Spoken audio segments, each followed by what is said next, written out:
이는 하나님이 내 활 시위를 늘어지게 하시고 나를 곤고하게 하심으로 무리가 내 앞에서 굴레를 벗었음이니라. 사랑하는 하나님, 괴로울 때 주를 바라보게 하시고 외로울 때 찬송하게 하시고 고요할 때 기도함으로 우리의 삶의 모든 상황을 하나님께 올려드리고 의지하고 맡기는 믿음으로 우리에게 일어난 모든 어려운 상황, 고난을 주의 능력으로 이기는 저희들 되게 인도하여 주시옵소서. 우리의 삶뿐만 아니라 주위에 일어나는 세상에 일어나는 모든 고난을 주님의 능력, 주님의 지혜를 함께 나누고 주의 복음을 나눔으로 그 고난을 이겨내는 온 세상 되도록 주님, 저희로 하여금 주의 말씀으로 채워주시고 복음 증거의 도구로 사용하여 주시옵소서. 하나님 나라의 영원한 참 샬롬을 구하오며 의지하오며 살아계신 예수 그리스도의 이름으로 간절히 기도드리옵나이다. 아멘. 찬양으로 하루를 열도록 하겠습니다. 함께 부를 찬양 어려운 일 당할 때 543장입니다. 어려운 일 당할 때 이 찬양 의지하면서 가사를 생각하시면서 믿음으로 부르겠습니다. 어려운 일 당할 때 나의 믿음 적으나 의지하는 내 주를 더욱 의지합니다. 세월 지나갈수록 의지할 것뿐일세.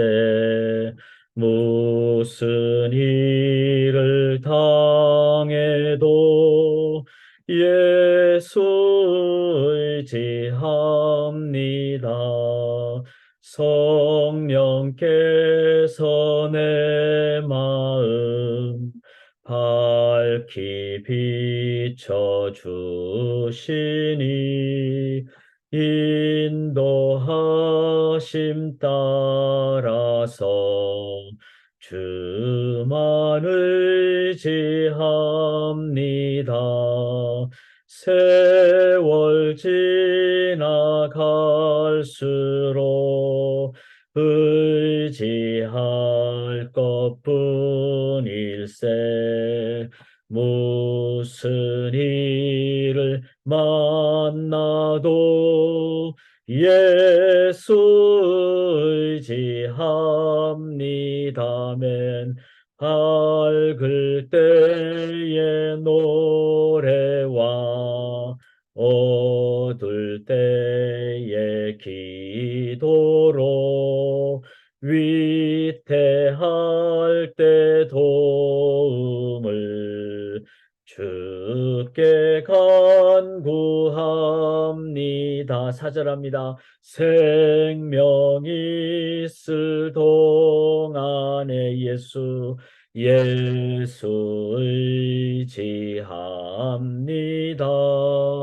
천국 올라가도록 의지할 것뿐일세. 아멘. 세월 지나갈수록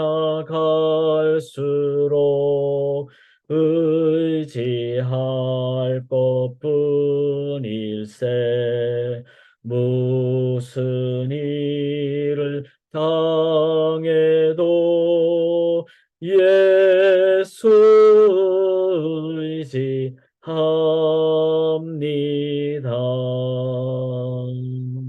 아멘.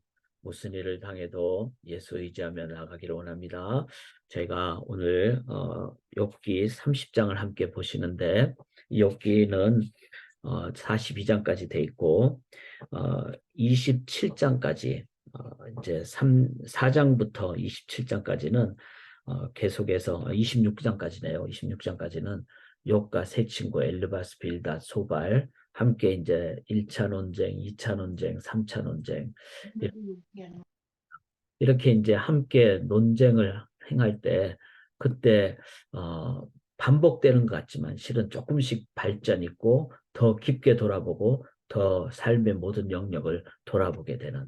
그래서 저희가 욥기는 어렵지만 같이 읽을 때 더 이해가 됩니다. 그리고 27장부터는 이제 논쟁이 다 끝나고 27장부터 31장까지는 욥이 이렇게 이제 다 논쟁을 했을 때 자기 자신을 돌아보게 되는 그런 이제 욥의 스스로의 돌아봄의 어떤 상황이 되겠습니다. 그래서 27장부터 31장까지는 그렇게 되고 여기 본문에도 나오듯이 32장부터 37장까지는 그동안 이제 같이 있지 않았던 논쟁이 안 했던 엘리후가 자신의 입장을 길게 얘기를 하죠. 그래서 우리가 또 기대가 됩니다. 엘리후의 내용이 어떤 내용일까? 이제 그거를 보면서 저희들이 이제 오늘 30장, 즉 이제 욥이 스스로를 돌아보는 그런 내용. 그래서 제가 욥기서를 이렇게 수요 성경부터 같이 강독을 하는 이유는 이렇게 짧게 본문을 한 장씩 읽는 것도 도움이 되지만 몇 장씩 쭉 같이 읽을 때 큰 도움이 됩니다. 그래서 이번 수요일 성경 공부 때도 함께함으로 더 깊은 우리 인생의 깊이로 나아가기로 합니다. 자, 오늘은 이제 어제 본문이 29장이 이제 욥이 자기 자서전이라 그랬죠. 그러니까 엘리바스, 빌닷, 소발과 다 얘기를 하면서 이제는 자기가 자기를 돌아보니까 욥의 자서전. 그래서 어제도 욥의 자서전이고 오늘도 욥의 자서전인데 어제는 자기가 행했던 삶 중에 참 신앙적인 관점으로도 또 사회적인 관점으로도 자기가 잘했던 점. 그래서 어제 본문을 읽으면은 욥의 어떤 참 긍정적인 면, 영적인 면에서도 긍정적인 면, 그거를 보게 됩니다. 그런데 30장 1절에 오늘 본문을 보면은 그러나 이제는 이렇게 나옵니다. 이제는 자서전에 이제 후반부가 되겠죠. 그런데 자신의 어려운 점을 얘기를 합니다. 그래서 오늘 제목이 이유 없는 고난을 받을 때 어떻게 해야 할까요? 제가 제목을 이렇게 적었는데 실은 조금 제목이 맞지가 않죠. 이유 없는 고난이 있을까요? 고난에는 다 이유가 있습니다. 그런데 우리는 어떨 때는 왜 나를 또 내가 이렇게까지 고난을 받아야 되는가? 이제 이런 생각을 들 때가 있죠.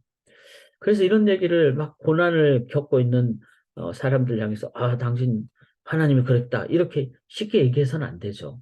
왜냐하면 고난은 고난이니까. 실존적인 인간에게는 고난 자체는 고난이니까.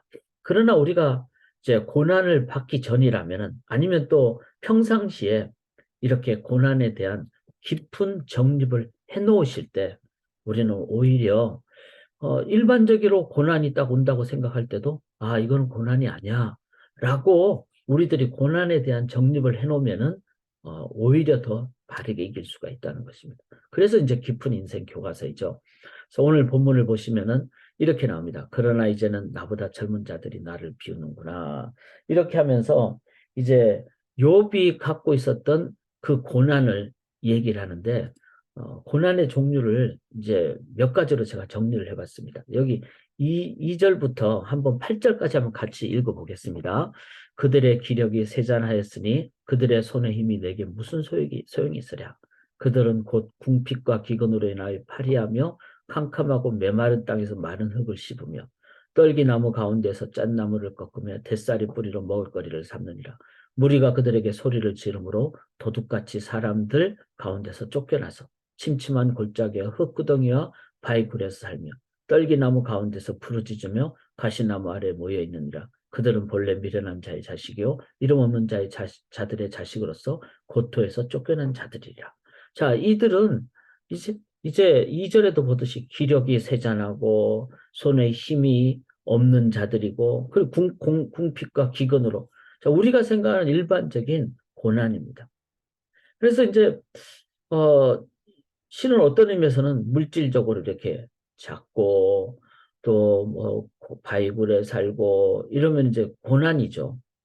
그런데 그렇게 이제 뭐 경제적으로 어렵다든지 이럴 때 우리는 난 참 괴롭다, 고난당한다 이렇게 우리가 생각을 하는데 그래서 제가 일본에 고난을 당한다고 생각이 될 때 실은 그때 깊게 돌아봐야 된다는 겁니다. 왜냐하면은 고난은 실은 주관적인 것이고 상대적인 것입니다. 과거에 우리가 예를 들어서 60년대, 70년대 한국 경제가 어려웠을 때, 뭐 저는 그때 이제 어릴 때 63년생이니까 그때 태어났죠. 그때 태어났을 때 경제적으로 어려운 한국 사회 속에 살면서도 저는 그렇게 느끼지 못했어요. 왜냐하면 그거를 그냥 당연한 걸로 알고 있었기 때문에. 그렇다면은 조금 경제적으로 좀 좋아지면은 그거보다 못하는 상황을 맞이할 때 우리는 뭐죠? 아, 내가 힘들다, 고난당한다, 이렇게 생각하는 거죠. 그러니까 고난은 실은 어떤 면에서 우리가 갖고 있는 고난은 상대적인 경우가 많다는 겁니다. 과거의 나와 현재의 나, 또 남과 나, 또 어릴 때 나와 어른이 된 다음에 나. 그리고 실은 주관적인 것이 많기 때문에 뭐 그런 이제 조사가 있잖아요. 세상에서 가장 행복한 국가는 방글라데시 사람들이라고 그러죠. 근데 방글라데시는 최빈곤 국가 중에 하나입니다. 그런데 그들은 그거를 남들과 비교하지 않고 자기의 삶에 경제적으로는 좀 부족해도 그거를 받아들이고 어, 인생의 행복의 의미를 먹는 것에 두지 않고 사람들과 관계에 나눔에 둔다면은 그들은 경제적으로 어려도 행복하다는 것이죠. 그래서 저희가 이 좀 더 깊은 인생 교과서라고 할 수 있는 이 욥의 고백을 보면서 우리가 고난을 당한다고 생각할 때 한번 평소에 깊게 돌아봐야 됩니다. 남들과 비교해서 좀 덜 잘 나가니까 우리가 고난이라고 생각하지 않는지. 또 목표 설정을 바르게 하지 않았기 때문에 그 목표에 달성하지 못하니까 우리는 고난이라고 생각하지 않는지. 물론 하나님은 그 가난한 자, 고아와 과부와 나그네를 돌아보라 그러셨죠. 왜냐하면 실존적인 우리의 어떤 기본 일용의 양식은 있어야 되기 때문에. 그런데 그 이상의 상황에서 우리가 물질로 자꾸 고난으로 생각한다든지 아니면은 먹고 사는 부분이 괜찮은데 자꾸 남들과의 비교해서 어려운 부분을 잘 안 되는 부분을 고난이라고 생각한다든지. 그래서 기준점을 어떻게 두느냐는 너무나 중요합니다. 그 부분이 우리가 한번 돌아봐야 될 부분이 아닌가. 어떤 의미에서는 잘못된 고난 기준을 갖고 있었기 때문에 그렇지 않은가. 참 그 생각을 우리가 해봐야 됩니다. 그 다음에 1절 한번 보시면요. 그러나 이제는 나보다 젊은 자들이 나를 비우는구나. 그들의 아비들은 내가 보기에 내 양떼를 지키는 개 중에 더 둘만하지 못한 자들이라. 자, 자신과 비교해서 젊은 자들, 또 그들의 아비들은 자기가 옛날에 막 정말 낮게 여겼던 사람들. 그런데 그들이 자기보다 젊고 낮은 자들이 나를 비웃는. 그러니까 이게 뭐 물리적인 고난이 아니라 관계적인 고난이죠. 실은 우리의 삶에 이런 관계적인 고난이 훨씬 더 많습니다. 여기 9절에도 보시면은 이제는 그들이 나를 노래로 조롱하면 내가 그들의 놀림거리가 되었고 그들이 나를 미워하여 멀리하고 서슴지 않고 내 얼굴에 막 욕을 하고 이러면 이게 고난이라는 거죠. 그래서 어떤 의미에서는 물리적 고난보다 관계적 고난은 우리 속에 있는 자존심이라는 것 때문에 나의 명예 욕심 때문에 더 고난이 심한. 그래서 12절도 계속 욥이 그렇게 얘기해요. 그들이 내 오른쪽에서 일어나 내 발에 덫을 놓으면 나를 대적하여 길을 내었으며 그들이 내 길을 헐고 내 재앙을 제청하는데도 도울 자가 없다. 자기를 도울 자가 없다는 거예요. 여기 15절에 보면은 그들이 내 품위를 바람같이 날려버려. 나의 어떤 소위 말해서 자존심 상하게 하는 그런 일을 그들이 말을 한다는 거죠. 나의 구원 구름같이 지나가 버렸구나.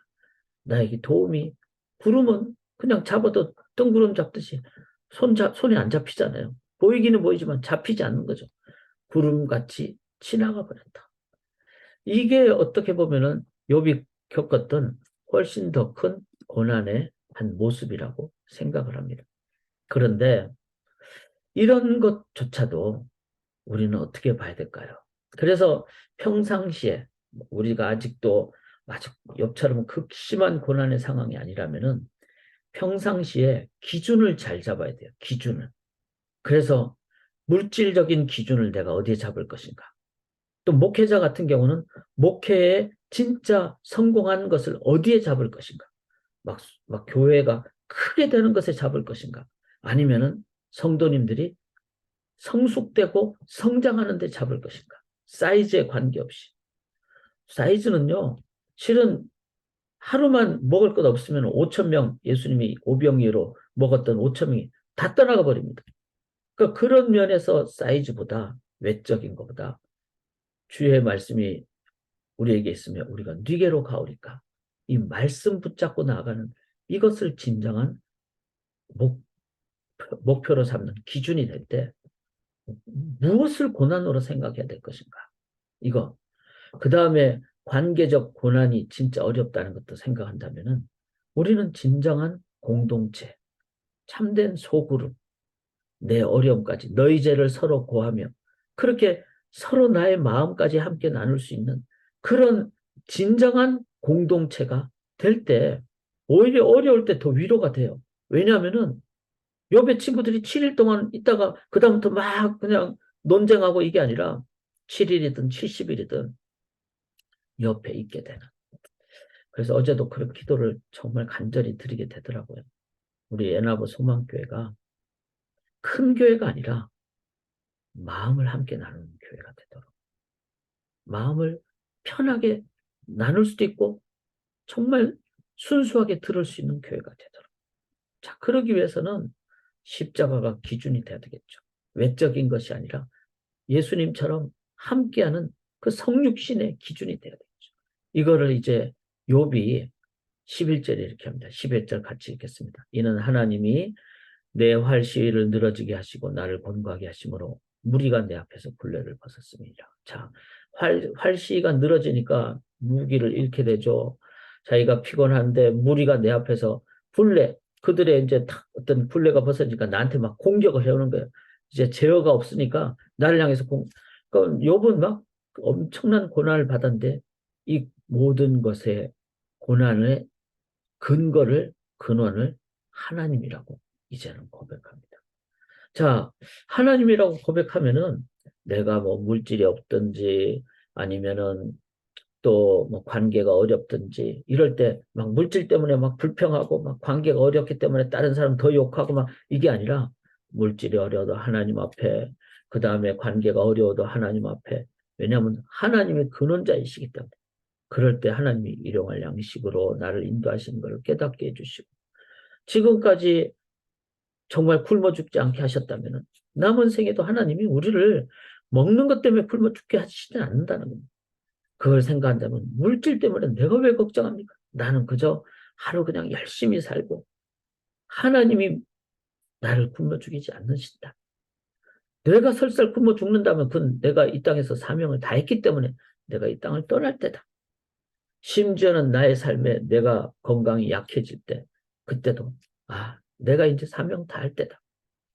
이런 하나님 앞에서 나의 삶을 돌아보는 그리고 관계가 어려울 때도 내가 먼저 하나님 앞에 무릎 꿇을 때 아버지의 마음으로 내가 다가가는 왜냐하면 하나님은 내가 힘들고 어려울 때도 함께 하시고 고난 중에도 함께 하시고 아버지 하나님이시니까 사람들은 다 떠나가도 아버지 하나님은 나와 함께 하시니까 실은 욥이 자꾸 친구들과 하면서 의지해서는 안 됩니다. 왜?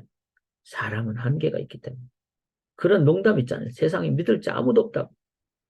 내가 먼저 하나님 의지함으로 하나님의 마음으로 온전히 될 때 이제 욥이 나중에 친구들을 위해서 제사를 드려주잖아요. 그게 바로 관계를 회복하는 길입니다. 그래서 고난의 궁극적 근원자이신 하나님을 의지할 때 그럴 때 우리는 물질적 고난을 실은 다시 정립하죠. 일용할 양식으로. 그 다음에 관계적 고난이 와도 실은 제일 힘들죠. 사람들이 나를 막 그냥 뭐 가십하고 막 사람들이 나만 왕따시키고 이러면 제일 힘들 거예요. 그래서 자살하는 사람도 많잖아요. 그런데 그럴 때도 사람들이 나를 다 미워할 때도 내가 하나님 아버지 앞에 무릎 꿇고 아버지의 마음으로 체험받으면 원수까지 사랑하게 돼요. 그래서 이유 없는 고난은 없습니다. 어쩌면은 내가 고난에 대한 기준이 잘못돼서 고난을 내가 겪는다면 하나님을 기준으로 할 때 우리는 고난에 대한 이해도 바르게 하고 또 극복도 하는 능력을 얻게 될 줄 믿습니다.